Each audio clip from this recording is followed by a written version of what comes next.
Hello guys, welcome back to my channel. তো চলে আসলাম আজকে আমি তোমাদের সামনে একটা জিনিস নিয়ে। তো রুই, কাতলা, মৃগেল সব সময় খাওয়া হয়। তো আজকে একটু অন্যরকম মাছ নিয়ে আসছে আমার কর্তা। তো এটা হচ্ছে মাগুর মাছ। এই মাগুর মাছটাই নাকি 250 টাকা দাম। আর নিয়ে আসছে এখানেও 3টে শিং মাছ। সবগুলো মিলে নিয়ে এসেছিল 500 টাকা। তো আমি ভাবলাম এত দাম হলে আমি তো কিনতামই না। তো আমার হাজবেন্ড নিয়ে আসছে। তো আজকে কিন্তু এই মাছগুলোর ঝোল রান্না করা হবে। তো চলো, ভালো করে কেটে কুটে নিয়ে এই যে দেখো ভেজে নিলাম।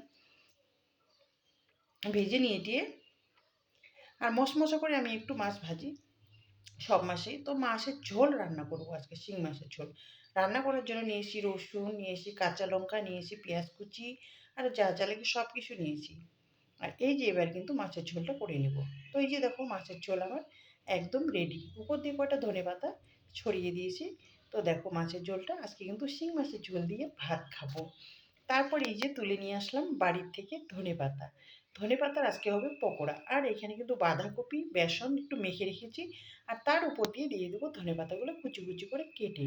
কারণ ধনেপাতার পকোড়া খেতে আমার খুবই ভালো লাগে। আর বাড়ির যেহেতু ধনেপাতা খেতে খুবই টেস্টি, মানে সেই মানে সুস্বাদু। তো চলো এবার ভালো করে মেখে নেওয়া যাক।